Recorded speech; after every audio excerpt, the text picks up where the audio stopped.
নমস্কার, আপনাদের সকলকে স্বাগত জানিয়ে শুরু করছি আজকের অনুষ্ঠান। বিতর্ক তার সঙ্গে ছোটে না তিনি বিতর্কের সঙ্গে ছোটে, অনেকের প্রশ্ন এখানে। তার কারণ অনেকে বলেন বিতর্ক নাকি তার সঙ্গে ওতপ্রোতভাবে জড়িয়ে রয়েছে। সদ্য নতুন জীবনে পদার্পণ করেছেন, সেখানে বিতর্ক। এরপর এই বিতর্কের অবসান ঘটতে না ঘটতেই জগন্নাথ দর্শন, সেখানে বিতর্ক। আর এই বিতর্কে দেখা যাচ্ছে তার যারা বিরোধী রাজনৈতিক দলের সদস্য রয়েছেন তারা নন, বরং তার দলের লোকেরাই তার দিকে তির্যক মন্তব্য ছুঁড়ে দিচ্ছেন।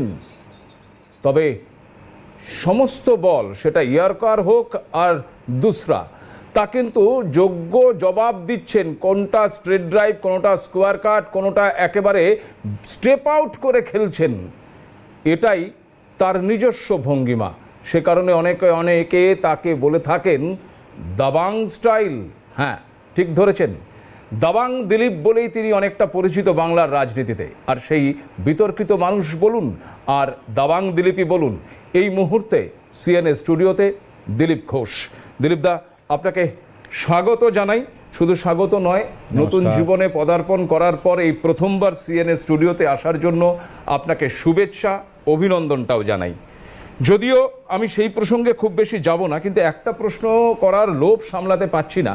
সেটা হলো, আপনি আমার থেকে অনেক বয়সে সিনিয়র, তবে একটা দিকে আমি আপনার থেকে সিনিয়র। আর সেই সিনিয়রিটির জায়গা থেকেই প্রশ্ন, আগেরটা ভালো ছিল জীবন নাকি এখনটা, কোনটাকে ভালো মনে করছেন সবচেয়ে বেশি?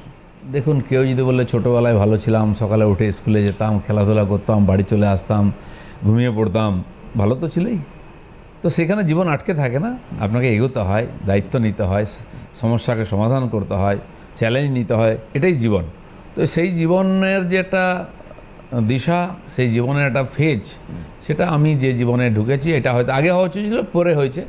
আমাদের হিন্দু জীবন পদ্ধতির মধ্যে ষোড়শ সংস্কার আছে, তো কিছু কিছু আমরা বাদ দিয়ে দিই, সবাই সব করে না, আমার মনে হয় এটাও বাদ ছিল, কিন্তু সেটাও হয়ে গেল আমার, বাস। বেশ, 16 কলা পূর্ণ, আপনার এই নতুন জীবন খুব ভালো কাটুক। কিন্তু আমি রাজনৈতিক জীবনে আসব, রাজনীতির প্রশ্নে আসব। দিলীপদা, সরাসরি রাজনীতির প্রশ্ন এখান থেকেই, যে আমন্ত্রণ তো অনেকেই পেয়েছিলেন, মানে শাসক দলের বাইরে আমন্ত্রণ অনেকেই পেয়েছিলেন, কেউ যাননি, শুধুমাত্র আপনি গেলেন। কেন এই সৌজন্য? আমি চিরদিনই সৌজন্য দেখিয়েছি। আপনি যেটা বললেন সেই জন্য বিতর্কও হয়েছে। আমি জানি না কেন বাংলার রাজনীতিটা এরকম হয়ে গেছে যে বিরোধীদের সঙ্গে কথা বললে, একসঙ্গে চা খেলে, তার বাড়ির সামনে দিয়ে হেঁটে গেলে আপনি সেই দলের হয়ে যাচ্ছেন বা আপনি ব্রাত্য হয়ে যাচ্ছেন। আর আমি প্রথম দিন থেকে রাজনীতিতে এসেছি, যখন আমাকে কেউ চিনত না, তখনও সবার সঙ্গে মিলেমিশে চলার চেষ্টা করেছি, এখনও চলছি। আর আমি এই যে সিস্টেমটা, এটা কমিউনিস্টরাই শুরু করেছে। কারণ কি, এটাকে আমি ঘৃণা করে এসেছি। কারণ কি, কমিউনিস্ট যে তত্ত্ব আছে না, আপনি যদি কমিউনিস্ট না হন আপনি আমার শত্রু, আপনি শ্রেণী শত্রু। কিন্তু ভারতীয় সংস্কৃতি এরকম কোথাও লেখা নেই। আমি হিন্দু হিসাবে এটাকে মানতেই পারি না। অন্য ধর্ম যারা আছে তারাও মনে করে তুমি আমার ধর্মে না থাকলে তুমি কাফের, তোমার বাঁচার অধিকার নেই, তুমি হিডেন, ইত্যাদি ইত্যাদি সব ধর্মে। ঠিক কমিউনিস্ট বিচারধারা বিদেশ থেকে এসছে। তারা যারা কমিউনিস্ট তারাই মানুষ, তারাই সুখী হবে, তারাই অধিকার পাবে, বেশিরভাগ লোকের জন্য বেশিরভাগ সুখ, বাকিরা যাক চুলোয়। ভারতীয় জীবন পদ্ধতিটা মানে না। দিলীপ ঘোষ একজন হিন্দু, ভারতীয় জীবন পদ্ধতি হিন্দু বিচারধারায় কাজ করে, সেজন্য এর বিরোধিতা করি। আর আমি এইভাবে বিজেপি বাড়িয়েছি। এটা যদি ভুল হতো, বিজেপি প্রধান বিরোধী দল হতো না। যারা আমাদেরকে এই ভুল এটা শেখাচ্ছে, এটা ভুল, তারা দায়িত্ব আসার পরে, তারা নেওয়ার পরে বিজেপি পেছোচ্ছে।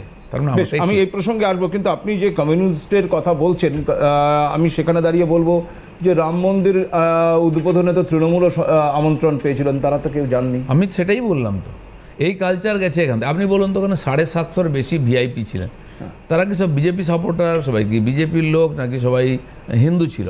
তারা কি করে এলেন? যেহেতু মোদিজি উদ্বোধন করছেন, মন্দির তো অন্য কেউ বানিয়েছিল, সেই জন্য আমরা যাব না। নাহলে তার জন্য যাচ্ছে নয়, তাহলে সংখ্যালঘু ভোট আমার যেটা, সেটার কি হবে? আমার ওই ভোটের চিন্তা করে আমরা মন্দিরে যাই না বা মন্দির বানাই না। আর ভোটের জন্য মন্দিরে লাভ ক্ষতিও হয় না, সেটা রাম মন্দিরে দেখা গেছে। আমি বলছি জগন্নাথ মন্দিরও সেটাই হবে, যে উদ্দেশ্যে মন্দির বানানো সেটা পূর্তি হবে না, ভগবানের ইচ্ছায় পূর্তি হবে। বেশ, কিন্তু আপনার দলের লোকেরাই বলছেন যে আপনি যে সৌজন্য দেখিয়েছেন সেই সৌজন্য ভালো লাগছে না। তার কারণ প্রচুর দলের কর্মীরা এখনো ঘর ছাড়া, এই শাসক দলের কাছেই তারা মারধর খেয়েছেন। না না, শুনুন, দলের সঙ্গীরা ঘর ছাড়া নয়, কিছু লোক আছে, হিন্দু সমাজ বারে বারে পশ্চিমবাংলায় ঘর ছাড়া হয়েছে। দেশ যখন ভাগ হয়েছে তখন কম ঘর ছাড়া হয়েছিল, তারপরে সিপিএমের আমলে, টিএমসির আমলে কত দাঙ্গা হয়েছে, ঘর ছাড়া হয়েছে। তো কে লড়াই করেছিল তখন? তার মানে কি খাওয়া দাওয়া ভুলে দিচ্ছি, সামাজিকতা ভুলে গেছে নাকি? আর যারা বলছেন তখন তারা কিন্তু হিন্দুত্বের জন্য কিছু করেননি, বরঞ্চ অপোজিশনের হিন্দুর বিরুদ্ধে দাঁড়িয়েছেন। আমি এক একটা তথ্য দেবো আপনাকে, দেবো কি বলে, ভিডিও দেবো, তারা কার পক্ষে দাঁড়িয়েছিলেন, হিন্দুর বিরুদ্ধে দাঁড়িয়েছিলেন যারা আজকে বড় বড় কথা বলছেন। এবং বিজেপি যদি হিন্দুর পার্টি হয়, বিজেপিকে আটকাবার জন্য এই নেতারাই বেশি চেষ্টা করেছে। বিজেপির কর্মীদের মেরেছে, ঘরছাড়া করেছেন এরাই। মমতা ব্যানার্জিকে তলোয়ার নিয়ে কেটেছে আমার কর্মীদের, কারা কেটেছে? এই যারা নিচের স্তরে, জেলা স্তরে, এমএলএ এমপি এরাই কেটেছে। দিলীপ ঘোষের গাড়ি বারবার ভেঙেছে, আপনারা খবর করেছেন, কারা ভেঙেছে? মমতা ব্যানার্জি ইট মারেনি, তারা মেরেছিল। পরে তাদেরকে আমি তার যোগ্য জবাব দিয়েছি, তারা আমার ঝান্ডার তলায় এসছেন। সেজন্য দিলীপ ঘোষের নীতি ঠিক, নাহলে টিএমসি থেকে বিজেপিতে আসছো কেন? আর কখন এসছেন? যখন দেখলেন যে ওই নৌকাটা ডুবছে, তখন এখানে এসছেন। আপনি খুব ভালো করেই জানতেন দিলীপদা যে আপনি যদি মুখ্যমন্ত্রী বা জগন্নাথ মন্দির উদ্বোধনের আমন্ত্রণে সাড়া দিয়ে সেখানে যান, তাহলে সেখানে একটা বিতর্ক তৈরি হতে পারে। আমার প্রশ্ন যে এই বিতর্কটা তৈরি হতে পারে জেনেও আপনি জেনে বুঝেই কি গিয়েছিলেন যে বিতর্ক হোক? শুনুন, আমি রাজনীতিতে আসার পরে যে প্রচলিত রাজনৈতিক ধারা বরাবর তার বিরুদ্ধেই হেঁটেছি আমি, তার জন্য বিজেপি এখানে দাঁড়িয়েছে। আমি যদি গতানুগতিক সকালবেলা উঠে স্নান টান করে চা খেয়ে মিডিয়া করতে বসতাম, আর গিয়ে কয়েকটা বিশেষ বিশেষ সংগঠনে গিয়ে ছবি তুলে আসতাম কয়েকটা প্রোগ্রামে, তাহলে বিজেপি বাড়ত না। এটা করেছি বলে হয়েছে। বিতর্ক হবে না, রাজনৈতিক ব্যক্তি যেখানে যাবে বিতর্ক হয়। আমি আপনাকে বলছি, আপনাদের চ্যানেলে এসছি, আপনাদের চ্যানেলের অনুষ্ঠানে, সেখানে কুণাল ঘোষ এসছেন। আচ্ছা, আমি ঢুকবো না তাহলে গেটে? বলুন আপনি। তিনি চা খাচ্ছেন, দেখা হলো, হাত মেলালাম, চা খেলাম, এই তো বিজেপি দিলীপ ঘোষ জয়েন করছে টিএমসিতে। কোথাও ববি হাকিমের সঙ্গে দেখা হয়ে গেছে, সৌজন্য দেখালো, দিলীপদা কেমন আছো, নমস্কার করলাম, হাত মেলালাম। ভিতরে তো অনেকবার দেখা হয়েছে, বাইরে দেখা হয়েছে, কেউ ছবি তুলে নিচ্ছে, এই দিলীপ ঘোষ চলে গেল। আরে ভাই, 21 সাল থেকে দিলীপ ঘোষকে টিএমসিতে পাঠানো হচ্ছে। দিলীপ ঘোষ এখনও আছে, আগামী দিনেও থাকবে। টিএমসি থাকবে কিনা আমি জানি না। বেশ, তাহলে কি আপনার এই অবস্থান কি কোনো জায়গা থেকে, কারণ অনেকেই এটা বলছেন দিলীপদা যে আপনাকে দলের কোথাও, এটা অস্বীকার করার কোনো জায়গা নেই যে আপনি দলে আসার পর বা দলের দায়িত্ব নেওয়ার পর, বিশেষ করে প্রথম দিন থেকে আমরা আপনার সঙ্গে ছিলাম, এখনও আছি, এবং আমরা দেখেছি যে আপনি কিভাবে এই বিজেপি বা ভারতীয় জনতা পার্টিকে বাংলায় তুলে নিয়ে এসেছেন, যেটা আপনি এক্ষুনি বলছিলেন। কিন্তু তার পরের অধ্যায়ে আমরা কোথাও একটু দেখলাম যে আপনি কোথাও দলের একেবারে প্রথম সারির অবস্থানে নেই। দলকে কোথাও আপনাকে কোণঠাসা করে রেখেছিল, বা দলের উপর আপনার কোথাও এই কারণে একটা ক্ষোভ, অভিমান তৈরি হয়েছে? ভারতীয় জনতা পার্টি আজকে নেতা মাননীয় মোদিজি, মাননীয় অমিত শাহ, নাড্ডাজি আরও। আচ্ছা বলুন তো, বিজেপি যে 75 সালে যাত্রা করেছে সেই জনসংঘ থেকে, বিজেপিকে আজকে হঠাৎ শুরু হয়ে গেল নাকি নরেন্দ্র মোদী সব করেছেন? তার আগে ক্ষমতায় এসছে, তার আগে পার্টি তৈরি করার জন্য হাজার হাজার কার্যকর্তা বলিদান দিয়েছেন, তপস্যাও করেছেন। অটলজি, আডবাণীজির মতো, সুন্দর সিং ভান্ডারির মতো, দীনদয়ালজির মতো তপস্যা করার জন্য পার্টি এখানে এসেছে। তো সেই জন্য হঠাৎ করে কেউ চেঞ্জ করে দিল, কিউ করে দিল, বা পার্টি ছিল না, এটা বলো তো ধৃষ্টতা। আমি যখন এসেছি তখন পার্টি এক জায়গায় ছিল, আজকে এক জায়গায় গেছে। প্রত্যেকের কন্ট্রিবিউশন থাকে, সে তার মতো করে রাজনীতি করে নেতৃত্ব হয়, লোকে তাকে স্বীকার করে তার কাজের জন্য, তার বিচার মানে সততার জন্য, তার নিষ্ঠার জন্য, এবং তার যে ইমেজ, ব্যক্তিত্ব, কথা কাজ এক কিনা দেখে। তাহলে বিজেপিকে কি বাংলার লোক ভালোবাসতো না? যে উদ্বাস্তুরা আজকে বিজেপিকে ভোট দিচ্ছেন, যে মতোরা দিচ্ছেন, তার আগে কেন দেননি? তারা তো ঘর ছাড়া, তারা জানতেন যে এরকম পার্টি চাই, তারা শ্যামাপ্রসাদকে মানতেন। তো শ্যামাপ্রসাদের বিচারধারা, ইমেজকে সমাজের সামনে নিয়ে যাওয়া, এটার মতো হয়তো কেউ করতে পারেনি, তাই হয়েছে। তারা আমার পরে, আগে যারা কাজ করেছেন তারা করছেন, আমার পরে যারা করেছেন, তো আমি করেছি বলি আমি পার্টিটাকে নিয়ে চলে, বা আমি সারা জীবন ওই সামনেই থাকবো, এ তো প্রকৃতিই মানবে না। আর অটলজি, আডবাণীজি কোথায়, যিনি আমাদের আদর্শ পুরুষ ছিলেন?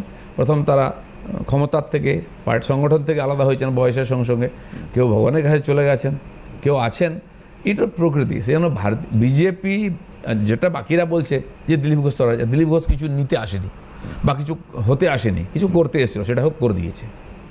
কিন্তু দিলীপ ঘোষ যেটা করেছে, আর তারপর দিলীপ ঘোষ এখন তার করে দেওয়া দলটাকে যেখানে দেখছে, তাতে কি দিলীপ ঘোষ খুশি? না, খুশি নই বলে তো আমি অনেক কিছু বলেছি। আমাদের অটলজি ক্ষমতা এলেন, প্রধানমন্ত্রী হলেন, 6 বছর চালালেন, আডবাণীজি ছিলেন, তারপরে বিজেপি হেরে গেল, কোথায় নেমে গেল? আমরা আমরা 10 বছর 15 বছর স্ট্রাগল করলাম, সেই 2006 থেকে 14 অবধি চললো। আবার মোদিজির মতো নেতা পেয়ে গেলাম আমরা, এসে গেলেন, সেই কর্মীরা কাজ করে আবার জিতিয়ে দিল, 3 বার জিতেছি আমরা। তো সেই জন্য আপ ডাউন তো রাজনীতি হয়, জীবনে হয় সমুদ্রের ঢেউয়ের মতো। তো সেই নিয়ে খুব চিন্তিত হওয়ার কোনো কারণ নেই। নেতৃত্ব পরিবর্তন হয়, সময় পাল্টে যায়, কিছু আপ ডাউন হয়। তো পার্টি দাঁড়িয়ে আছে, তিনটা ইলেকশনে আমরা 40%-এর আগে পিছিয়ে ভোট পাচ্ছি, মানে মানুষ আমাদের বিরোধী শক্তি হিসেবে প্রতিষ্ঠিত করে দিয়েছে। তো স্ট্র্যাটেজি, সময়, পরিস্থিতি, আন্দোলনের মাধ্যমে নির্বাচনকে জিততে হয়। যারা আছেন তারা করবেন। স্ট্র্যাটেজির সময় নির্বাচন জিততে হয়। এই জায়গা থেকে একটা প্রশ্ন, দিলীপ দা, 2024 নির্বাচনের সময় আপনি দলের কোনো পদে ছিলেন না, এমনকি প্রার্থী বাছাইয়ের যে দায়িত্ব সেখানেও আপনি ছিলেন না, অন্যান্যরা প্রার্থী বাছল। আপনার চেনা মাঠ, যে মাঠে আপনি বছর ধরে ঘুরে বেরিয়েছেন, খেলে বেরিয়েছেন, সেই মেদিনীপুর মাঠে আপনাকে খেলতে দেওয়া হলো না, পাঠিয়ে দেওয়া হলো একেবারে অচেনা দুর্গ বা দুর্গাপুরের মাঠে। কোথাও কি এর পেছনে কোনো অঙ্গুলি হেলনের? এই নিয়ে অনেক কথাবার্তা হয়েছে, আপনারা চর্চা করেছেন, আপনাদের এখানে প্যানেলে বসে অনেকে চর্চা করেছেন, মতামত রেখেছেন। অনেক রাজনীতির বোদ্ধা দূরদর্শী মানুষ আছেন বাংলায়, বহু বছর বাংলার রাজনীতিকে দেখছেন, বিজেপিকে দেখছেন, অন্য পার্টিকে, তারা তাদের মতামত দিয়েছেন। আমিও বলেছি যে এটা ফেয়ার ছিল না এই সিলেকশনটা, আমি নাও বলেছিলাম পার্টিকে।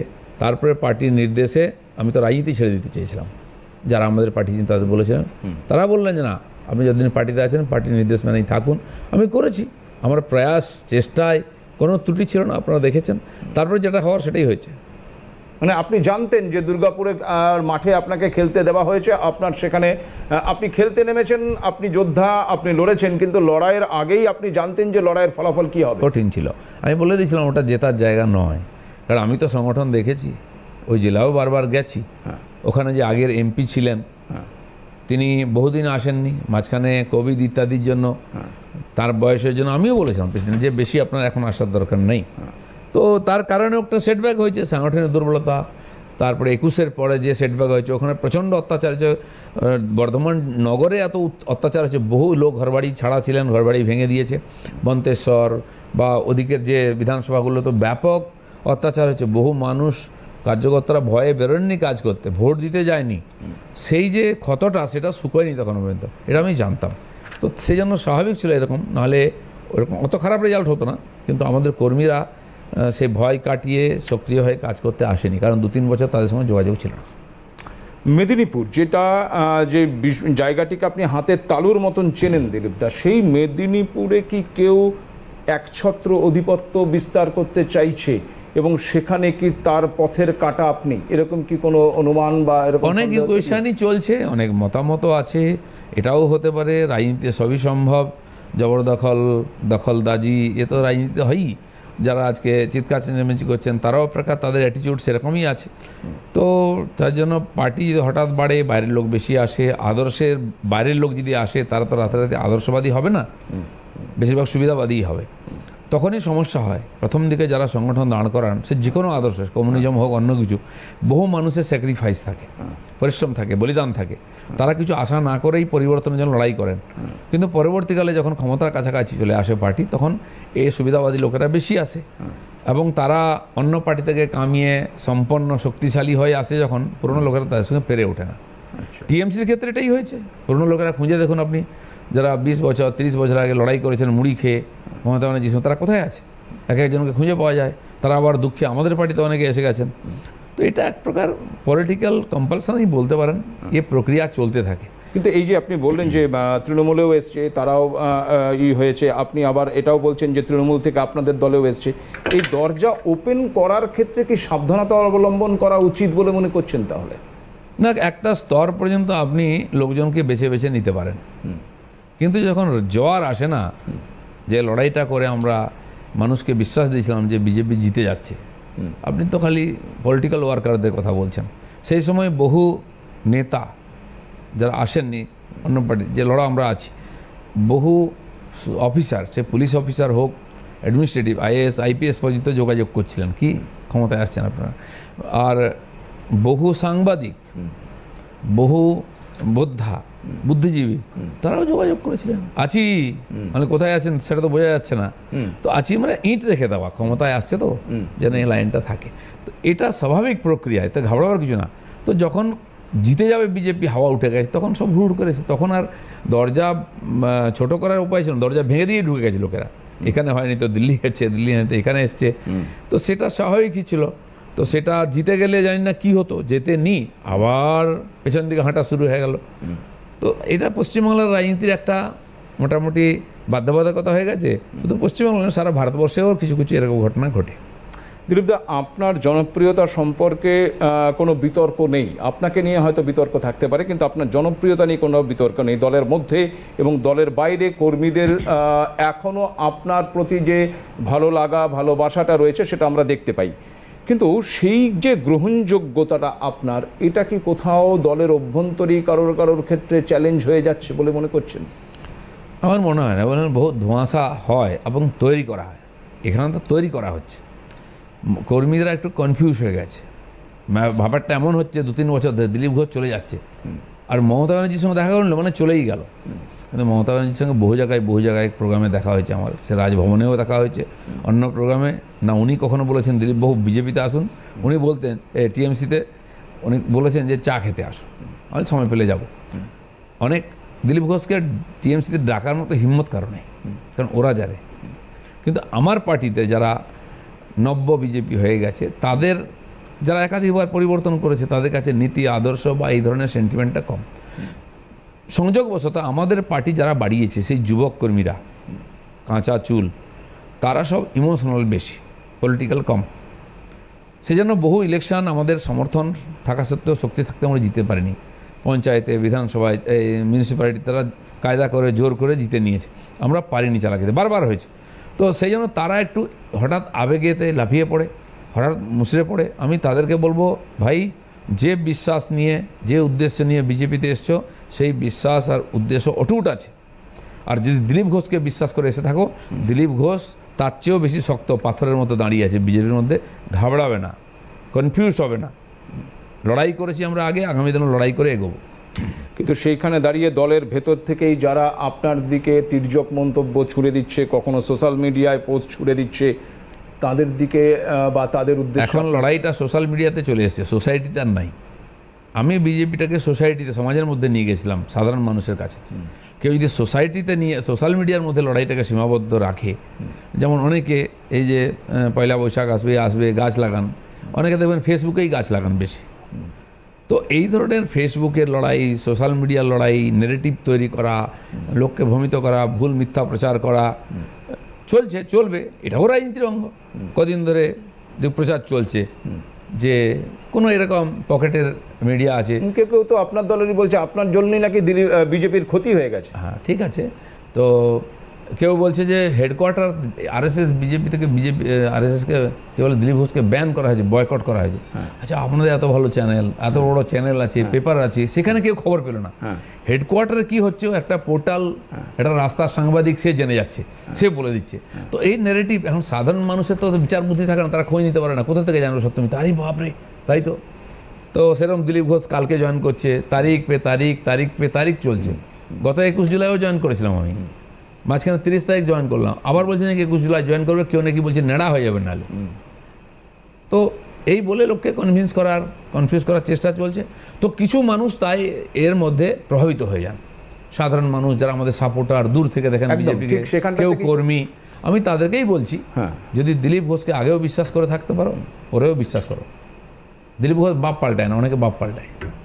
দিলীপ ঘোষ যদি বাপ মনে করো দিলীপকে, বিশ্বাস করো। বেশ, সেখানে একটাই প্রশ্ন এখান থেকে দিলীপদা, যেটা আপনি বলছেন যে সাধারণ কর্মী যারা রয়েছেন, নিচুতলার কর্মী যারা রয়েছেন, তারা কোথাও বিভ্রান্ত হয়ে পড়ছেন। আরেকটা প্রশ্ন, যেই বিজেপিকে আপনি হাতে করে তৈরি করলেন, এইখানটায় নিয়ে এলেন, কোথাও কি সেই বিজেপির রক্তক্ষরণ হচ্ছে না এই কাদা ছোড়াছুড়িতে? দেখুন, রক্তক্ষরণ হচ্ছে, হয়তো বদরক্তক্ষরণ হচ্ছে। বিজেপির রক্ত একদম পিওর আছে। যদি বদরক্ত থাকে, ক্ষরণ হলে ভালো, সেটা সে বদরক্ত বেরিয়ে গেলে শরীর সুস্থ থাকে। বেশ, আমি আসবো আলোচনায়। সত্যিই কি এই টোটাল পরিস্থিতিটা দিলীপ ঘোষ দিল্লির শীর্ষ নেতৃত্বকে জানাবেন? এই ধরনের পরিস্থিতির জায়গায় দাঁড়িয়ে দিলীপ ঘোষ তাহলে কি করছেন? তাহলে কি দলের বদরক্ত বের করছেন? আসবো আলোচনায়। সোজা সাপটা দিলীপ ঘোষ দেখছেন আপনারা, আমাদের স্টুডিওতে রয়েছেন একেবারে দিলীপ ঘোষ। যে বিতর্ক তাকে কেন্দ্র করে এই মুহূর্তে গোটা রাজ্য জুড়ে রাজ্য রাজনীতিকে উত্তাল করে তুলেছিল, তার প্রত্যেকটি প্রশ্নের সোজা সাপটা জবাব দিচ্ছেন দিলীপ ঘোষ। এবং সেখান থেকেই সরাসরি প্রশ্ন, যে বা যারা দলের অভ্যন্তরে থেকে আপনার দিকে নানাবিধ তির্যক মন্তব্য ছুড়ে দিচ্ছেন, কখনো সোশ্যাল মিডিয়ায় পোস্ট করে, কখনো বা মিডিয়ার সামনে মুখ খুলে, তারা রীতিমতো সাংবাদিক সম্মেলন করে নানাবিধ ছবি আপনার তুলে ধরার চেষ্টা করছেন, কারো কারো সঙ্গে আপনার সম্পর্ক নিয়ে কথা বলছেন, এদের বিরুদ্ধে আপনি আপনার মতন করে জবাব দিচ্ছেন ঠিকই, কিন্তু আমার প্রশ্ন, আপনি কি দলের শীর্ষ নেতৃত্বকে গোটা বিষয়টা জানাবেন? দেখুন, কোনো ব্যাপারে আমি কোনোদিন কাউকে কমপ্লেন করিনি, আর কাউকে জানাতেও যায়নি, তার জন্য অ্যাপয়েন্টমেন্ট নিইনি। প্রয়োজন বোধ করেন? কোনো প্রয়োজন হয়েছে তো ওনারা ডেকেছেন, আমাকে জিজ্ঞেস করেছেন কোনো ঘটনা হলে, আমার কোনো কমেন্ট সম্বন্ধেও জিজ্ঞেস করে, এরকম বলতে গেলেন কেন। আমি আমার মাননীয় রাজ্য সভাপতি যখন নতুন হয়েছেন তার সম্বন্ধে আবার বলেছিলেন যে এখন তো ওনার অভিজ্ঞতা কম, সেই নিয়ে সেটাকে ভাষান্তর করে পাঠানো হয়। সংযোগবশত মাননীয় नड्डा जी একবার ডাকলেন, দেখা করতে অনেক বিষয় ছিল, এটাও জিজ্ঞেস যে আপনি ऐसा কমেন্ট কিয়া হয় কুছ। তো আমার কাছে ফোন ছিল, আমি জানতাম জিজ্ঞাসা করবে, আমি নিয়ে গেছিলাম ভিডিওটা। আপনি তো বাংলা বোঝেন, আপনি আমাদের বাংলার জামাই, আপনি এটা শুনুন, इसमें गलती क्या है। और सुकांत तो मेरे जूनियर हैं, अभी पॉलिटिक्स में आए, सीधा एमपी बने, उसके पहले कोई राजनीति में जिम्मेदारी नहीं थी और अभी काम शुरू किया है। तो कोई बात कैसे हो रहा है नया, और कोई पूछा तो मैं बोला अभी तो समय है, अभी नए नए आए हैं तो संभालेंगे सब, इसमें क्या गलती। बोला हाँ इसमें तो ठीक है, इसमें कोई बात नहीं। मतलब आप बांग्ला जानते हैं इसलिए समझ गए, जो बांग्ला नहीं जानते उनको समझाया जाता है, ये प्रॉब्लम है। তো সেই জন্য অনেকবার পরে কনফিউশন হয়, দেরি হয়, কিন্তু আমি যেটা করেছি পার্টির নির্দেশে, পার্টির রাস্তায় আর পার্টির জন্য করেছি, এটা কোনো এর মধ্যে কোনো সন্দেহ নেই। তাই 6 বছর আমাকে কাজ করতে, আমি তো ভেবেছিলাম 3 বছর আমাকে ওরা চান্স দিয়েছে, লড়ে দেখি, 3 বছর সভাপতি থাকলাম, যাক বাবা আমার টার্ম শেষ, 1 বছর এক্সটেনশনও হয়ে গেল তো ইলেকশনের জন্য, তার মধ্যে আমি এমএলএ এমপি হয়ে গেলাম। তার মানে এবার আমার ছুটি, আমাকে আবার জোর করে নমিনেশন করি, আবার 3 বছরের জন্য এক্সটেনশন দেওয়া হলো। তো আমি 2 বছর পরে বিধানসভা নির্বাচনের পরে গিয়ে আবার সেই মাননীয় সভাপতিকে বললাম যে দেখুন আমার 6 বছর হয়ে গেছে, সাংবিধানিকভাবে 6 বছর ছিল, কিন্তু 1 বছর আছে, কিন্তু ইলেকশন 1.5 বছর বাকি আছে লোকসভার। সেই জন্য নতুন একজন কাউকে দায়িত্ব দিন, যাতে উনি পার্টিটা বুঝে নেবেন, আর নাহলে ঠিক ইলেকশনের আগে চেঞ্জ হবে, তখন সামলাতে অসুবিধা হবে, নতুন টিম আসবে। এখন থেকেই করুন, আমাকে মুক্তি দিন সভাপতি থেকে, বলেছি আমি। আচ্ছা ঠিক, এবং তুমি জিজ্ঞেস করলেন আপ क्या करना है, আমাদের পার্টি যে জিম্মেদারি দেয় हम करेंगे, তাই হয়েছে। উনি সভাপতি হলেন, আমি রাষ্ট্রীয় সহসভাপতি হলাম, যিনি কোনো সংকোচ নেই। গতকাল আমরা দেখলাম দলের মুখপাত্র শ্রমিক ভট্টাচার্য, তিনি সাংবাদিক সম্মেলন করে বলছেন যে গোটা এপিসোডটাই কাঙ্ক্ষিত নয়, অনভিপ্রেত। আপনি কি মনে করছেন দল আপনার পাশে আছে? দেখুন, দল পাশে আছে কিনা, আমি তো দলের পাশে আছি, এতে কোনো সন্দেহ নেই, আমি দলেই আছি।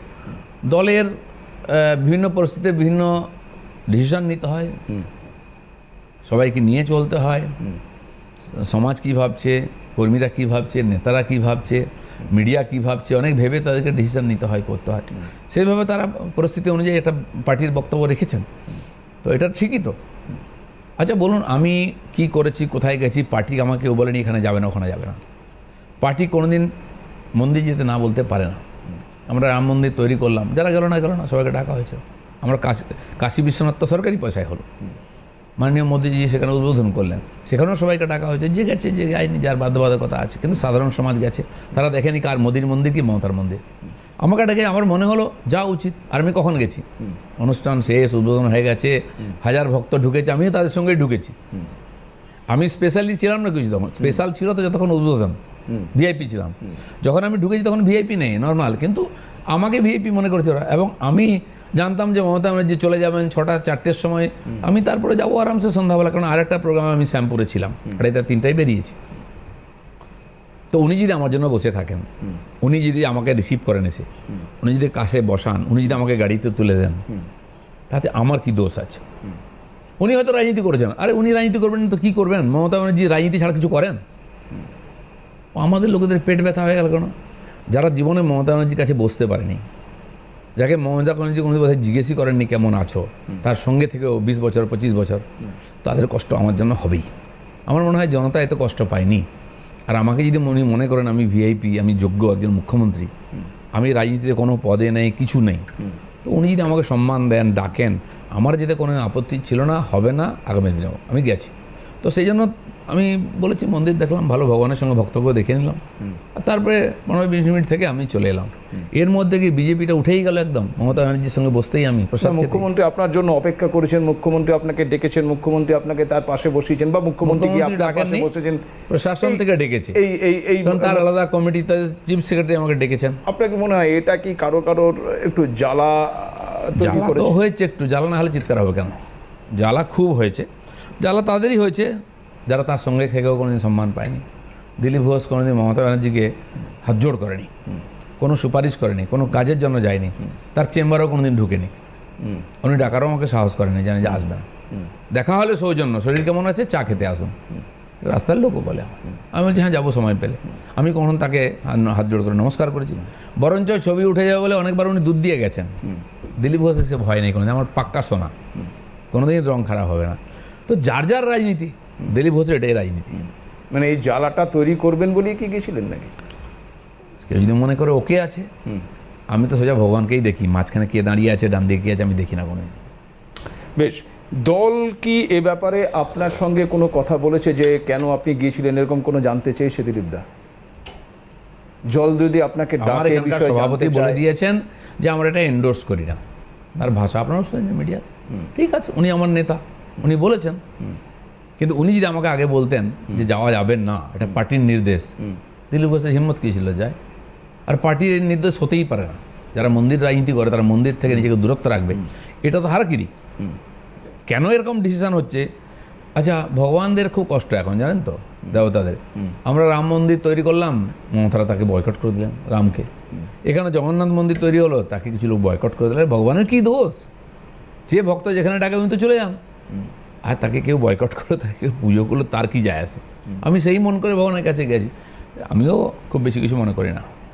দল যদি আপনার বিরুদ্ধে কোনো কঠোর ব্যবস্থা নেয় এই ক্ষেত্রে, তাহলে কী কঠোর নেই? বলছি তোমাকে আর রাজনীতি করতে হবে না, বিজেপি করতে হবে না। আমি তো ভোটের আগেই বলেছিলাম আমি আর রাজনীতি করবো না, ইলেকশন লড়বো না। ওনারা জোর করেছে, আমাকে লড়িয়ে যাচ্ছিলাম। যা করেছি পার্টির জন্য করেছি, পার্টির স্বার্থে করেছি, আর যা ডিসিশন দেবে পার্টি, আমি পার্টির স্বার্থে মেনে নেবো। যদি বিজেপির স্বার্থে দিলীপ ঘোষকে বিজেপি ছাড়তে হয়, তার জন্য রেডি আছে। কেউ কেউ বলছেন আপনি নাকি এই পুরো কাজটাই করেছেন দলের বেনজলকে মুক্ত করতে, বা আপনার ভাষায় বলি যে ওই বদ রক্ত বের করতে। কোনটা মুখ কোনটা মুখোশ, সেটা মূলত সাধারণ মানুষকে দেখাতে, সেই সত্যিটা কি বলবেন? এখন কেউ যদি নিজের পরিচয় দেয়, আমার কি দোষ? আমি কাউকে বলেছি?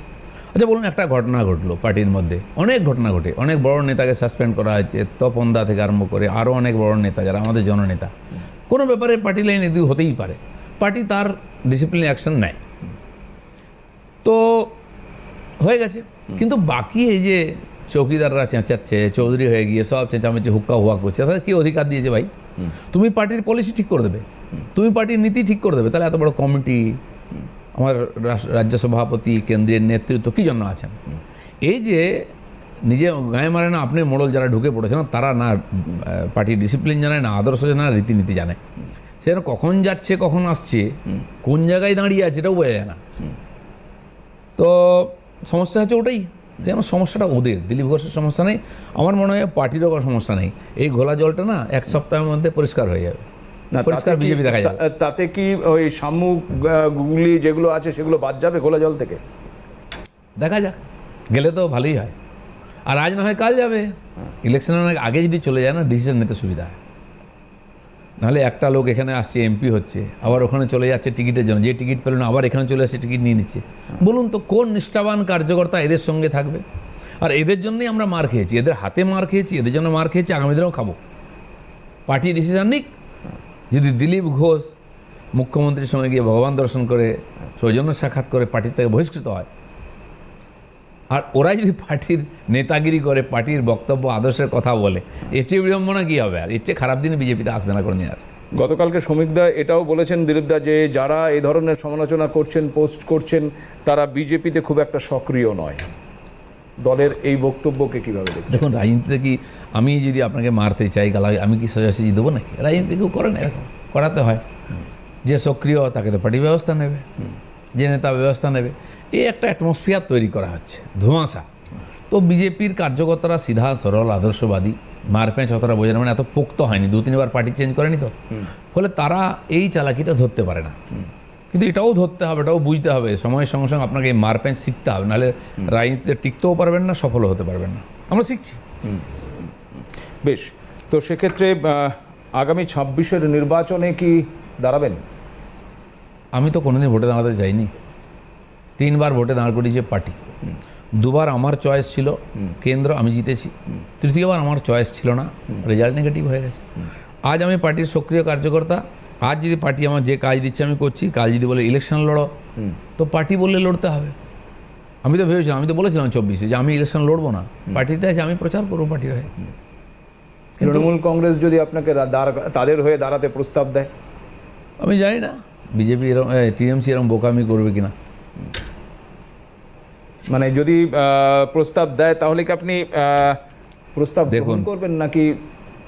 পিসির গোপ বেরোলে কি বলবো তাকে? পিসি বলবো কি পেশাব বলবো? গোপ তো বেরো, তবে বলবো। বেশ, বাংলার রাজনীতিতে এই মুহূর্তে বিজেপি যে অবস্থায় দাঁড়িয়ে আছে, ভবিষ্যৎ কি? ভবিষ্যৎ তো কেবল বিজেপিরই আছে, বাকি সবার অতীত আছে। আর সেই ভবিষ্যৎ আছে বলে দেখুন এই যে লক্ষ লক্ষ মানুষ, কোটি কোটি ভোটার আমার দিকে এসছেন। বাংলার ভবিষ্যতের সঙ্গে বিজেপির ভবিষ্যৎ জুড়ে গেছে, আর বাংলার ভবিষ্যৎ বিজেপির ভবিষ্যতের সঙ্গেই যুক্ত এবং ভবিষ্যতের মধ্যেই আছে। বিজেপি যেমন সারা দেশে পরিবর্তন করছে, একাধিক রাজ্যে পরিবর্তন করছে, তো বাংলাতেও আমরা সেই পরিবর্তন করতে চাই, এটা পশ্চিমবাংলার মানুষ বুঝে গেছেন। কারণ ভারতীয় জনতা পার্টি একমাত্র পার্টি যেখানে পার্টির মধ্যে গণতন্ত্র আছে, সংবিধান আছে, সংবিধান অনুযায়ী পার্টি চলে। এই দেখুন 4-6 মাস ধরে আমাদের পার্টিতে নির্বাচন চলছে, বুথ থেকে শুরু করে সর্বভারতীয় স্তর পর্যন্ত এখনও অর্ধেক হয়নি ঘোষণা, প্রদেশের হয়ে যাবে। এটা কোনো রাজ্যে হয় না। ওখানে একজনের একটা নাম বলে সেটাকে সবাই প্রস্তাব করে, আর বারবার হয়।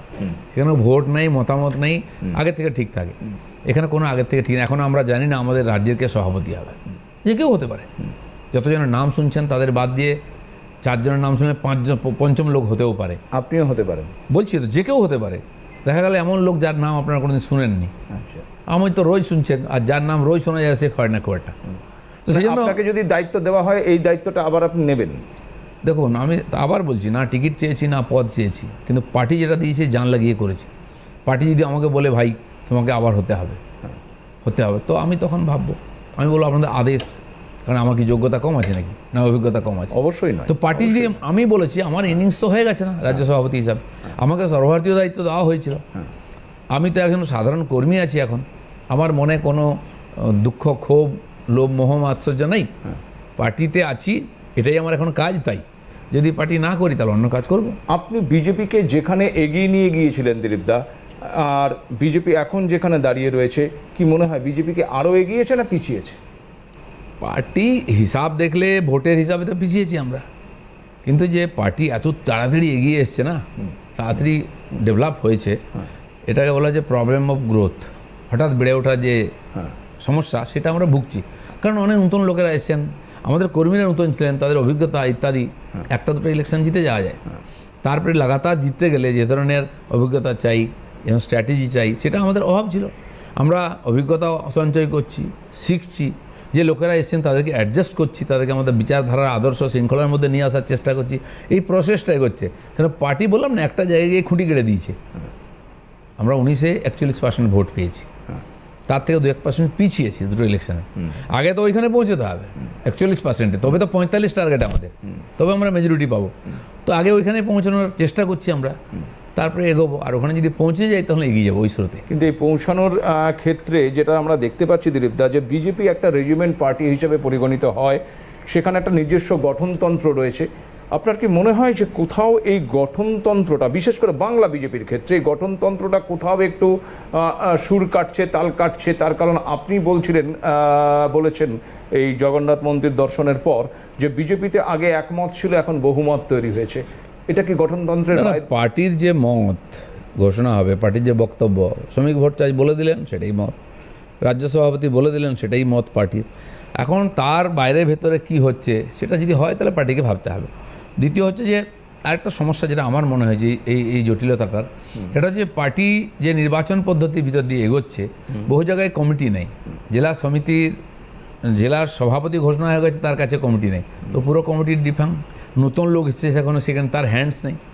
রাজ্য সভাপতি সবাই ধরে নিচ্ছে নতুন লোক হবে বা পরিবর্তন হবে, তো সেই জন্য সবাই একটু নিষ্ক্রিয় আছে, বা কর্তা না থাকলে বাড়িতে যেরকম সেরকম একটা ব্যবস্থা মাইন্ড সেট হয়ে গেছে, পাল্টাবে কি না হবে সেটা তো পরের কথা। তো এই যে ঢিলা ঢালা রাজনীতিতে বহু লোক সুযোগ নেয়, মালিক নেই, যা ইচ্ছা কর, তাই হচ্ছে। যেই ঘোষণা হবে কমিটি হয়ে যাবে, তারা সামলাবে, পার্টির প্রোগ্রাম শুরু হয়ে যাবে, সবাই আবার নিজের কাজে লেগে যাবে। বেশ, তাহলে কি আপনি বলছেন যে সংগঠন যে জায়গায় গিয়ে পৌঁছানোর উচিত ছিল সেখানে না পৌঁছে বেশ কিছুটা দুর্বল অবস্থায় রয়েছে এখনো বিজেপির সংগঠন? না, সংগঠন দুর্বল বলবো না, কিছু কর্মী আমাদের নিষ্ক্রিয় আছেন, তারা কনফিউশনের মধ্যে আছেন, ভাবতে পারছেন না কী হবে না হবে, তাদেরকে কনফিউজ করার চেষ্টা করা হচ্ছে। এই তো সেটিং হয়ে গেছে, এই তো এক হয়ে গেল, এই তো দিলীপ ঘোষ চলে যাচ্ছে, এই বলে তাদের মনোবলকে ডাউন করার চেষ্টা চলছে। সেটা ভেতর থেকেও হচ্ছে, বাইরে থেকেও হচ্ছে। আমি বলছি যে ফেজটায় আমরা এগোচ্ছি না, মাঝখানেকের মধ্যে আমার মনে হয় এগুলো সব মিটে যাবে। আর হঠাৎ একটা যুদ্ধ পরিস্থিতি ভারতবর্ষে তৈরি হয়েছে, যেহেতু কেন্দ্রে ক্ষমতায় যারা আছেন আমাদের নেতারা, তারা প্রশাসনও চালাচ্ছেন, তারা পার্টিও চালাচ্ছেন, তো তাদের কাছে সময়ের একটু অভাব হয়েছে, একটা ক্রুশিয়াল টাইম এসে গেছে, সেজন্য এই ডিসিশানগুলো নিতে দেরি হচ্ছে একটু, কিন্তু যথাসময়ে হবে। আর কর্মীরাও জানে যেটা ঘোষণা হয়ে যাবে ওটা পার্টির সিদ্ধান্ত, ওটা সবাইকে মানতে হবে এবং পশ্চিমবাংলায় পরিবর্তন করে সবাইকে ঝাঁপাতে হবে।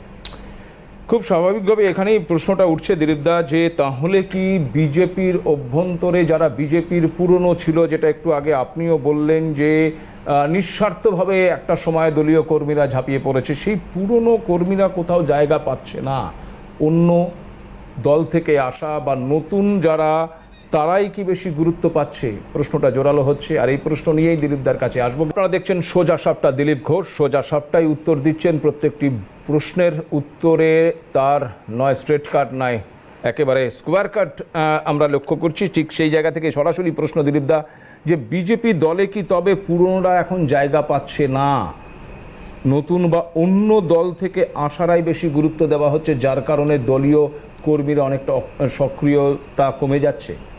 দেখুন, এটা হচ্ছে একদম ব্যবহারিক, প্র্যাকটিক্যাল। পুরনো না সরলে নতুন আসবে কী করে? পুরনো পাতা ঝরে না গেলে নতুন পাতা গজাবে কী করে? দিলীপ ঘোষকেই দেখুন, আমি তো পুরনো, আমি তো সভাপতি ছিলাম, তার আগে সাধারণ সম্পাদক ছিলাম, তো আমাকে সরতে হয়েছে, তবে তো নতুন লোক এসছে, সংবিধান ওটাকে স্বীকার করে। আর নতুনদের জায়গা না দিলে তারা কাজ করবে কী করে? নতুনদের জায়গা না দিলে পার্টি বাড়বে কী করে? নতুন তো নিতেই হবে আপনাকে লোক, আর নিতে হলে রাজনৈতিক পার্টি থেকেই নিতে হবে, কারণ 1% লোক 5% লোক রাজনীতি করে সবসময়। অনেক ভদ্রলোক এসছেন, শিক্ষিত লোক এসছেন, তারা রাজনীতি করেন না সক্রিয়, তারা আপনাকে সাজেশান দেবেন, কিন্তু লড়াই আন্দোলন সংগঠন চালানোর জন্য অভিজ্ঞ লোক চাই, যেটা অন্য দলে আছে। পুরো কংগ্রেসটা টিএমসিতে ঢুকে গেছিলো, সেটা কংগ্রেস হল। পরবর্তীকালে টিএমসিতে সিপিএমের অন্যান্য বাকি যে লোক সব ঢুকেছে, ফরওয়ার্ড ইত্যাদি, যারা মিউনিসিপ্যালিটিতে ছিল, পঞ্চায়েতে ছিল, মুকুল রায় ডান্ডা দিয়ে সবকে ঢুকিয়ে দিয়েছিলেন। তো বেড়েছে, তার মধ্যে কিছু লোক সেই পার্টিতে রয়ে গেছে, কাজ করছে ভালো, যারা প্রফেশনাল তারা তো করছেই, পলিটিক্সটাও একটা প্রফেশনাল হয়ে গেছে এখন। আমাদেরকেও আমার মতো আনকরা লোককে পার্টি দায়িত্ব দিল, আমি তো আন্দোলন করে সংগঠন করে একটা বাড়ি দিলাম পার্টিকে, কিন্তু ওটাই সব নয়। সংগঠনকে নির্বাচনও জিততে হয়, নির্বাচন জেতার জন্য পোক্ত লোক চাই, তাদেরকে যখন আমরা খুঁজে নিয়ে এসেছি বা তারা নিজেরা এসছেন, তাদেরকে নিতে হয়েছে। তো তাদের যে অভিজ্ঞতা, সেটাকে আমরা সেই সমৃদ্ধতায় আমরা সমৃদ্ধ হয়েছি, সেটাকে আমরা কাজে লাগাচ্ছি। তো এই তালমিলটা করতে একটা সময় লাগে। কোথাও কি এই যারা এসছেন তাদের মধ্যে কেউ টোটাল সিস্টেমটা কি পাল্টে দিতে চাইছে? দেখুন, রাজনীতির যে মানসিকতা আছে না, আপনি যে বড় নেতাদের দেখুন, মমতা ব্যানার্জিকে দেখুন না, আমি শেষ কথা, আমারটাই চলবে, তো এই চলে। কিন্তু বিজেপি ওটাকে স্বীকার করে না। অনেক বড় বড় নেতা তাই ভারতীয় জনতা পার্টিতে একসঙ্গে কাজ করেন, এবং বাইরের থেকে আসা লোকেরাও গুরুত্ব পান, তাদের যোগ্যতাকে কাজে লাগাই। আর পার্টি যারা পুরনো কার্যকর্তা পরিশ্রম করতে করতে, তপস্যা করতে করতে গেছেন, তাদেরকেও কাজে লাগানো হয়। এই তালমিলটা কঠিন আছে, আমরা সেই ফেজের ভিতর দিয়ে যাচ্ছি, কিন্তু এই করেই পার্টি এগিয়েছে সমস্ত রাজ্যে, কেন্দ্রে, এখানেও এগোবে। কিন্তু আপনারা এতদিন ধরে তৃণমূল কংগ্রেসের দিকে অভিযোগ করেছেন, তাদের গোষ্ঠীদ্বন্দ্ব নিয়ে অভিযোগ করেছেন, গোষ্ঠী কোন্দলের কথা বলেছেন, এবং তৃণমূল ভার্সেস তৃণমূলের ফলেই রাজ্যে অশান্তি হচ্ছে বলে আপনারা অভিযোগ করেছেন। কিন্তু গত কয়েকদিন ধরে আমরা যেটা দেখছি যে বিজেপির লোকেরাই আপনার দিকে তির্যক মন্তব্য করছেন, সেখানে কোথাও বিজেপির একটা গোষ্ঠী কোন্দল উঠে আসছে না সামনে, সেটা কি দলের পক্ষে খুব একটা সুখকর? তৃণমূলের সমস্যাটা একটু অন্যরকম, সেখানে ধান্দার ব্যাপার, টাকা পয়সা, কাটমানি, পয়সা লেনদেন, জায়গা দখল, এগুলো।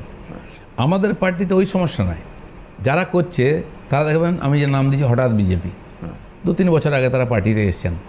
আমি বলছি এই লোকগুলোর ছবি আমি দেখিয়ে দেবো ভিডিওতে, বহু লোক আমাকে তারা টিএমসি থাকতে কালো পতাকা দেখাতো, গোব্যাক বলতো, কাঁচ ভাঙতো, ঢিল মারতো। পরবর্তীকাল যখন পাল্টে গেছে, হাওয়া এদিকে চলে এসছে, অভ্যাসটা এখনও যায়নি। সেই এখন হয়তো মারপিট করছে না, তুলকালাম যে করা, ধাক্কাধাক্কি, চলে আসা, চিৎকার করা করানো হতো, তখনও করানো হতো, এখনও করানো হচ্ছে। আমি বলছি এগুলো পার্টিতে টিকবে না, হয় ওরা সিধা হবে নাহলে বাইরে যাবে, পার্টি বরদাস্ত করবে না। একটা সময় অবধি হয়, অভ্যাস পাল্টাতে পারেন লোকেরা, পার্টি তো আর পাল্টাবে না, ওদেরকে অভ্যাস পাল্টাতে হবে।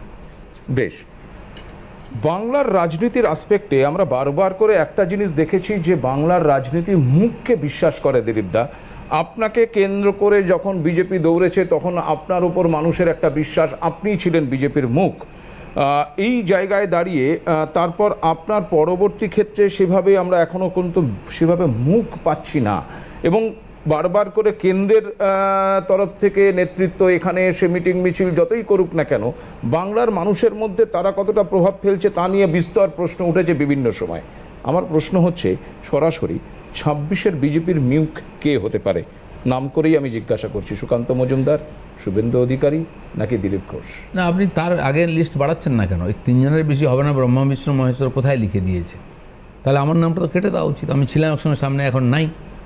তো এটা ঠিক যেটা আপনি বললেন না, মুখ ফেস তৈরি করতে, ফেস তৈরি রাতারাতি হয় না, এঁকে দিলাম, বানিয়ে দিলাম, মাটি দিলাম।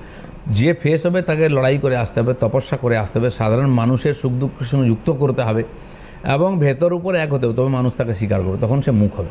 যাই হোক, আপনি বলছেন আমাদের 3টে মুখ আছে, টিএমসি তো একটাই মুখ আছে, মমতা ব্যানার্জিকে বাদ দিন কোনো মুখ নেই, ফেসলেস, ধড়টা আছে খালি। তো সেই জন্য বেশি মুখ হলে এটা পার্টির কাছে সমস্যা হয় যে কাকে সামনে করা উচিত। দ্বিতীয়, না থাকলে আরেক সমস্যা হয়। তো আমি বলছি আমাদের পার্টি সেই জন্য যে আদর্শের পার্টি, আদর্শ কেন্দ্রিক পার্টি, ব্যক্তিকেন্দ্রিক নয়। কোনো একজনকে ফেস করে দিলেই জিতবে পার্টি, এরকম নয়। কখনো দরকার হয়েছে, ফেস করা হয়েছে, কেউ automatic face, Narendra Modi automatic face, আপনি বলুন না বলুন, আমরা কিন্তু ঘোষণা করিনি। 14 কুম্ভ মেলাতে, ইলেকশনের আগের বছর কুম্ভ, পূর্ণ কুম্ভ ছিল 13তে, সেখানে সাধু সন্তরা ঘোষণা করলেন, কেননা উনি হিন্দু হৃদয় সম্রাট, তিনি লড়াই করেছেন, দেখিয়েছেন, উন্নয়ন করে আদর্শ তৈরি করেছেন। তো ওখানে স্লোগান উঠলো মোদি লাও দেশ বাঁচাও। পূর্ণ কুম্ভে সাধুরা স্লোগান দিয়েছেন। পরবর্তীকালে ওখানেও বিশিষ্ট ব্যক্তি, শিল্পপতি যারা ছিলেন তারাও স্লোগান দিয়েছেন, মোদি লাও দেশ বাঁচাও। তো বিজেপিতে তো মানুষ নিয়েই নিয়েছে নেতা হিসাবে। তখন বাকি 2 নেতা আমাদের অস্তাচলের দিকে যাচ্ছেন, মাননীয় অটলজি আডবাণীজি বয়স হয়ে গেছে, তো ধীরে ধীরে ওনাকে টেস্ট করা হলো, ইলেকশন কমিটির চেয়ারম্যান করে দেওয়া হলো, বাস হিট হয়ে গেল, অটোমেটিক চয়েস। তো তার মানে এই যে করতে হবে এরকম অনেক রাজ্যে নির্বাচন হচ্ছে, দেখুন কোনো ফেস নাই, এবং সরকার হওয়ার পরে এমন ফেস নিয়ে আসা হলো, সাংবাদিকদেরও তার নাম জানে না, আমিও জানতাম না, এমন মুখ্যমন্ত্রী আমাদের হয়েছেন। এটাই বিজেপি, যে কোনো কার্যকর্তা যে কোনো সময় সামনে এসে নেতৃত্ব দিতে পারে, যে কোনো স্তরের কার্যকর্তা যে কোনো দায়িত্ব পালন করতে পারে, সেই জন্য তাকে আমরা গোড়ার থেকে তৈরি করি, প্রশিক্ষণ দিই, তৈরি করি, আদর্শবাদী করি, ডিসিপ্লিন শেখাই, তাকে নির্বাচন লড়াই করতে করতে তারা আসে। তো সেই জন্য পশ্চিমবাংলায় কাউকে ফেস করতেই হবে আমার তো মনে হয় না এরকম কিছু প্রয়োজন আছে। বাকিটা কেন্দ্রীয় পার্টি ঠিক করবেন, ফেস করা উচিত আমার মনে হয়, করলে করে দিন না একজনকে। একজন সামনে থাকলে বাকি 2জন পেছনে থাকতে কী অসুবিধা আছে? আপনাকে যদি দিলীপ ঘোষের কোনো প্রবলেম নেই নিয়ে, আমি আমার দিলীপ ঘোষের ফেস হতে কোনো প্রবলেম নেই, ফেস হতেও প্রবলেম নেই, ফেসের পেছনে থাকতে কোনো অসুবিধা নেই। আমার সেই ঐতিহাসিক ঘটনা মনে আছে, 2096 বোধহয়, এই 1996 যখন প্রথমবার বিজেপি ক্ষমতায় আসে, 6 দিন, তারপরে 6 মাস, ইত্যাদি ইত্যাদি। আমি সেই ঘটনায় উপস্থিত ছিলাম, তখন আমি রাজনীতি করি না, আমি আরএসএসের কাজে পুনা যাচ্ছিলাম। মুম্বাইতে তখন বিজেপির আর অধিবেশন চলছিল শিবাজি পার্কে। তো অটলজি আর আডবাণী 2জন ছিলেন, আডবাণীজি প্রেসিডেন্ট ছিলেন, অটলজি তো সর্বমান্য নেতা। সেই ঘটনা, সেই যে বিরাট জনসমাবেশ হয়েছিল, সেখানে আডবাণীজি ভাষণ দিলেন আগে। রীতিমতো কী হয়, মানে রীতি অনুযায়ী প্রেসিডেন্ট লাস্টে বলেন, উনি বলেন না পরে আমার কথা কে শুনবে, অটলজি বলে নিলে, উনি আগে বললেন এবং এটা ঘোষণা করে দিলেন, অটল বিহারী বাজপেয়ী যদি প্রধানমন্ত্রী হন, তার নেতৃত্বে কাজ করতে আমার কোনো অসুবিধা নেই। আমরা সেই পরম্পরা থেকে এসেছি, সেই সংস্কৃতি থেকে এসেছি, কমপক্ষে দিলীপ ঘোষ হৃদয় থেকে এই পরম্পরাকে মানে। সেই জন্য আমার চেয়ে অনেক জুনিয়র, অনেক অভিজ্ঞতায় কম, সুকান্ত মজুমদার যখন প্রেসিডেন্ট হয়েছেন, আমি তাকে স্লোগান দিয়েছি, সুকান্ত মজুমদার জিন্দাবাদ। হয়তো রাজনীতি এরকম কেউ বলে না, আমি তাকে সঙ্গে করে হাত ধরে নিয়ে গিয়ে জেলায় জেলায় পরিচয় করিয়েছি। আপনার দিলীপ ঘোষ অ্যাজ এ ব্যক্তি কোনো প্রবলেম নাই। আমি বলছি এই তিনজনের বাইরে কাউকে আপনি সামনে করে দিন, দিলীপ ঘোষের কোনো সমস্যা নেই, আমাকে যেমন কাজ দেবে করবো। আপনার বিরুদ্ধে যে বা যারা এই গত কয়েকদিন ধরে নানাবিধ তির্যক মন্তব্য করেছেন, তার মধ্যে আরও একজন ব্যক্তির নাম বলেছেন, তার নাম হচ্ছে জিয়ারুল। এর সাথে নাকি আপনার সখ্যতা এবং ইনি নাকি আপনাকে নানাবিধ জায়গায় নিয়ে গেছে বা নানাবিধ অভিযোগ আপনি জানেন। দেখুন, জিয়ারুলের যে নাম এসছে সে হচ্ছে, এটি ডেভেলপমেন্টের কমিটি থাকে, প্রদেশে থাকে, কেন্দ্রে থাকে, জেলায় থাকে, এখানে কোথাও নাই, করে না। তাতে এমএলএ এমপিরা থাকেন, কোনো বিশিষ্ট ব্যক্তি থাকেন যারা সাজেশন দেন ডিএমকে এদেরকে, এরা করে না, তাহলে আমাদের এমপিদের নিতে হবে। তো কেন্দ্র থেকে কিছু বিশেষ লোকদেরকে বিভিন্ন কমিটিতে রাখা হয় সম্মানীয়। এরকম 1000-এর বেশি লোককে আমি বিভিন্ন কমিটিতে পাঠিয়েছি। 550-র বেশি লয়ার যারা রোটারির যে নোটারি হয় না, তার মেম্বার করেছি আমি। জেনারেলি কি হয়, যে পার্টি ক্ষমতায় থাকে তারা রেকমেন্ড করে, সেটা মেনে নেওয়া হয়। সেই 550 লোককে নোটারি দিয়েছিলাম বলে আমরা হাইকোর্টেতে প্রথমবার জিতেছিলাম, বার অ্যাসোসিয়েশন। তার আগে বিজেপি কোনোদিন জেতেনি, পরের বার হেরে যাই, আবার জিতেছি আমরা। তো এগুলো করতে হয়। তো এই ধরনের বহু লোক আছেন যারা আমাদের সমব্যথী আছেন, সিম্প্যাথাইজার, সমাজের বিভিন্ন ক্ষেত্রে কাজ করেন, অভিজ্ঞতা আছে। জিয়ারুল বলে একটি ছেলে আছে, তাকে আমি দিশা কমিটিতে রেকমেন্ড করি যে এমপিরা করতে পারেন। আমাকে মন্ত্রী বললেন যে ভেজিয়ে কিছু, তো সে করেছে। এই জিয়ারুলের সঙ্গে নাকি আবার বারিক বিশ্বাসের সম্পর্ক। আচ্ছা, যে বলেছে সে কি কোনো প্রমাণ দিয়েছে? আমি বলেছি একজনের নামে, সে তো লালার কাছ থেকে পয়সা নেয়। লাও, তুমি প্রমাণ খোঁজো গিয়ে। এবারে যে কোনো লোকের একটা চিপকে দিলেই হলো বদনাম, একটা রামকে বদনাম করতে, ওই তো রাম সাম যদু সব এক। এত তুচ্ছ রাজনীতিতে কাউকে ছোট করা যায় না। আমি চ্যালেঞ্জ করেছি, সবার গায়ে কাদা আছে, দিলীপ ঘোষের কাদা লাগিয়ে দেখাও। কে কাকে কমপ্লেন করছে, যা গলা অবধি দুর্নীতিতে ডুবে আছে, সেটা আজ যদি কারো কোনো দুর্নীতি থাকে, কারোর সঙ্গে সম্পর্ক, সে তার আইনি বিচার করবে, কমপ্লেন করো। 1000 লোকে আমি ঠিকা নিয়েছি নাকি?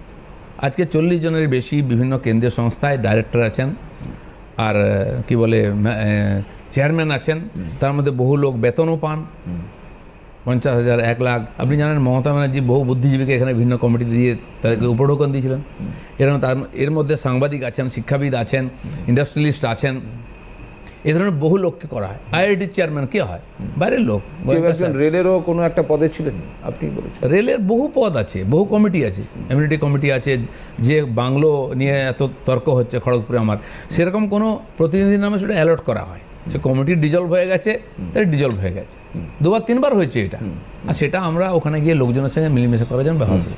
তো সেই জন্য একজনকে আমি, তার মধ্যে একজন ও আছে। আচ্ছা, ও আমি পাঠিয়েছি, যাও রেলের কথা বলো তো, ওর সঙ্গে কী সমস্যা। আপনি জানেন এমসে কত ঘটনা ঘটেছে। এমসের ডাইরেক্টর আমাকে 3 বার, আমি যখন এমপি ছিলাম, দেখা হয়েছে মিটিংয়ে, বলে দিলীপবাবু একবার আইয়ে দেখনে গেলে এমস कैसा रहा है। কিন্তু আপনি জানেন অনেক গন্ধ বেরিয়েছে ওখান থেকে, অনেক বিতর্ক হয়েছে, কেস হয়েছে। আমি সেই ভয়ে ওখানে দেখতেও যাইনি। 3 বছর পরে আমি যাব ঠিক করলাম। তো যাব, কি আছে না আছে ব্যবস্থা কে করবে? কাউকে তো পাঠাতে হবে, আপনাকে পাঠালে মানবে না তো। তার একটা পজিশন থাকা যায়, প্রতিনিধি যাও ভাই খোঁজ নাও, দেখো কি আছে, আমাকে না ফাঁসিয়ে দেয়। তার সম্পর্কে সমস্ত খোঁজ খবর নিয়েই তো পাঠাচ্ছে। একদম খোঁজ খবর। তাহলে এই জিয়ারুলের সঙ্গে যারা আমরা পার্টিতে এসছে, পার্টিতে যারা এসছে তাদের সব খোঁজ খবর নিচ্ছি আমরা। তাদেরকে তো নেতা, এমএলএ, এমপি, মন্ত্রী বানিয়ে দিচ্ছি। ওদের একটা 5 পয়সার মেম্বার, যার কোনো গুরুত্ব নেই, কিন্তু একটা কাগজ আছে ওর কাছে, তাকে স্বীকৃতি দিয়েছে। এবার যদি ও কোনো ক্রাইম করে থাকে, সে সাজা পাবে। আর ওকে পুলিশ চার্জ করুক যে দিলীপ ঘোষ তোমার মাধ্যমে কোনো সুবিধা নিচ্ছে কিনা। বেশ, দিলীপ ঘোষ পুরো দায়িত্ব নেবে, নাহলে আমি বলবো সব বেটা লালার লোক। আমি বলেছি কালো গরুর দুধ কে কে খায় আমি সব জানি। আমি তো সাদা গরুর দুধ খাই, অনেকে কালো গরুর দুধ খায়, কিন্তু সব উলঙ্গ করে দেবো আমি। আমি কারো পেছনে লাগছি, সবাই করে খায়, রাজনীতির ওটা ধান্দা হয়ে গেছে। সেখান থেকে আমার আজকের এই অনুষ্ঠানের শেষ প্রশ্ন, দিলীপ দা, যে এই বিতর্কের জবনিকা পতন ঘটাবেন, নাকি নিজেকে কিছুটা পরিবর্তন করবেন, নাকি দিলীপ ঘোষ যে দাবাং দিলীপ ঘোষ বলে পরিচিত সেখানে পরিবর্তন করার দরকার কি আছে? আমি তো একটুখানি অ্যাডজাস্ট করুন না, তাহলে হয়ে যায়। আমি অ্যাডজাস্ট করার লোক নাই। কেন অ্যাডজাস্ট করবো? মধ্যে কার খাই আর কার পড়ি? আমি সারা জীবন এটা আদর্শের জন্য দিয়েছি। নাটক করতে এসেছি নাকি এখানে? কেউ আঙুল তোলার হিম্মত রাখে না আমার দিকে, আর চোর চামারগুলো আমার দিকে আঙুল তুলবে, পাবলিক তাদেরকে হিসাব দেবে। আমার কোনো দায় নেই কাউকে ক্লারিফিকেশন দেওয়ার। সব আজ হোক কাল হোক সব সামনে আসে, সত্য কোনো লুকোনো থাকে। আমার যদি কোনো অন্ধকার দিকে আনবেন, সেটাও সামনে আসবে। অন্যদের যাদের নিয়ে বলছেন তাদের সত্য খারাপ কথা মুখে বলবে, অনেকে বলা শুরু করে দিয়েছে। সোশ্যাল মিডিয়া দেখুন, তথ্য ভিডিও আসছে, অসংখ্য ধন্যবাদ দিলীপ দা আপনাকে আমাদের এতটা সময় দেওয়ার জন্য। দিলীপ ঘোষ, যাকে আমরা দাবাং দিলীপ ঘোষ বলে অনেকে বলে থাকেন, সেই দিলীপ ঘোষ কিন্তু তার নিজস্ব স্টাইলেই চলছে, নিজস্ব স্টাইলেই থাকবেন। কারোর জন্য কোনো কারণে দিলীপ ঘোষ যে নিজেকে পরিবর্তন করবেন এমনটা নয়, বরং তিনি স্ট্রেট কাট বা সোজা সাপটা বলছেন। মুখ আর মুখোশটা খুব শীঘ্রই নাকি আলাদা হয়ে যাবে। আমাদের নজর থাকবে সেদিকে, আপনাদের নজর থাকুক সিএনএর দিকে।